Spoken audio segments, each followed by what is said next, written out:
जय मसीह की भाई और बहनों, मैं फ्रांसिस आप सभी का त्रिज्ञा परमेश्वर प्रभु यीशु मसीह के नाम से स्वागत करता हूं। आज एक मुख्य सवाल को हम देखेंगे और ये सवाल जो है मेरे हिसाब से बहुत सारे लोगों के मन में होता होगा, क्योंकि जब मैं छोटा था, जब मैं मसीह में आगे बढ़ रहा था, तो ये सवाल मेरे दिमाग में आया था।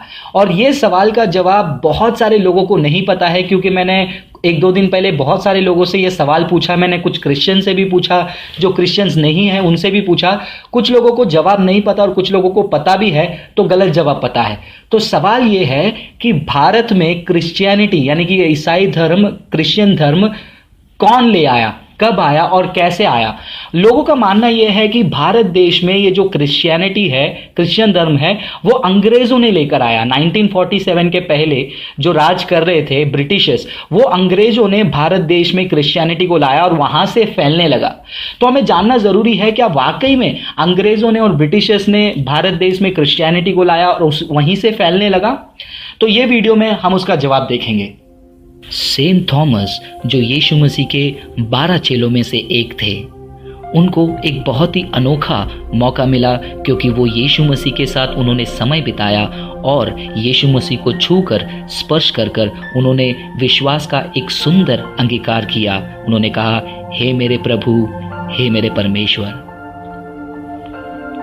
इतिहास के अनुसार यीशु मसीह के पुनरुत्थान के बाद थॉमस यरूशलेम से भारत में साउथ इंडिया में प्रवेश किए। 52 सदी में कोडंगलूर, जो केरला का एक स्थान है, वहां पर उन्होंने अपने कदम को रखा। वहां पर उन्होंने बहुत सारे लोगों को सुसमाचार सुनाया और बपतिस्मा दिया, और वहां पर 7 कलीसियाओं को उन्होंने स्थापित की। कोडंगलूर, पालयूर, परूर, कोक्कमंगलम, निरानम, नीलक्कल और क्विलन।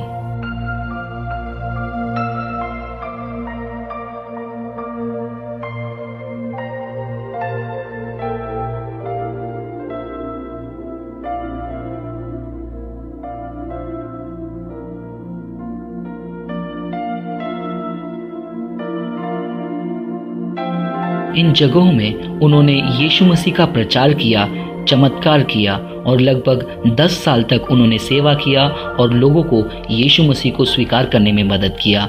उनके मलबार के सेवा के बाद वो माइलापुर के लिए निकल पड़े, जो कि तमिलनाडु के कोरमंडल कोस्ट में आता है, और वहाँ पर भी उन्होंने वही किया। लोगों को यीशु के बारे में बताया, प्रचार किया और बहुत सारे लोगों को यीशु मसीह की ओर आकर्षित किया। उनके प्रचार के कारण बहुत सारे लोगों ने यीशु मसीह को स्वीकार किया, और ये बात का विरोध करते हुए वहाँ के कुछ लोगों ने ये निर्णय लिया कि हम थॉमस को समाप्त कर देंगे।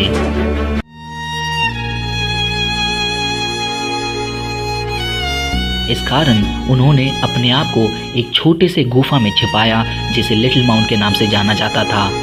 लेकिन उनके शत्रुओं ने लगातार उनका पीछा किया और बदले के भावना से उन्हें ढूंढते रहे, और आखिरकार 72वीं सदी में एक जगह पर थॉमस को उन्होंने मार डाला, और उस जगह को आज सेंट थॉमस माउंट के नाम से जाना जाता है।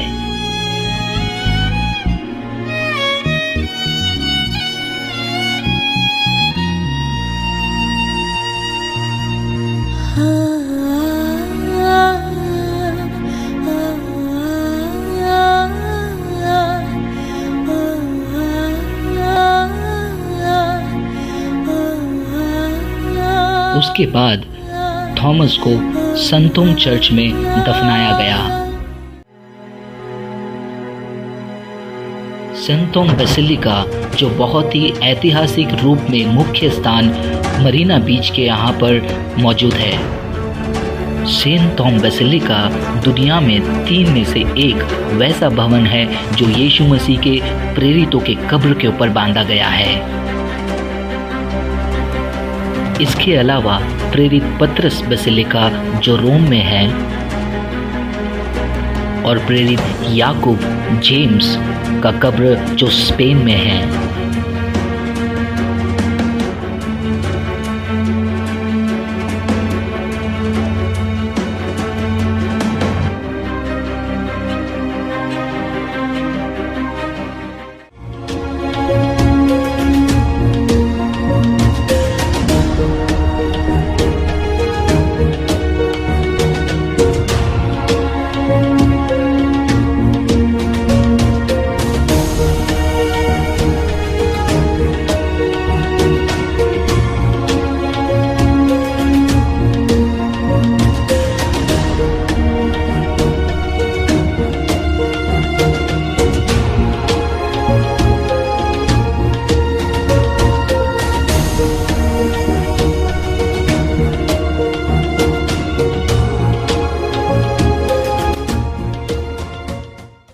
तो दोस्तों आज आप जान गए कि किस प्रकार मसीही धर्म क्रिश्चियनिटी भारत में आया। कोई अंग्रेज़ों ने नहीं लाया, किसी ने ज़बरदस्ती नहीं फैलाया।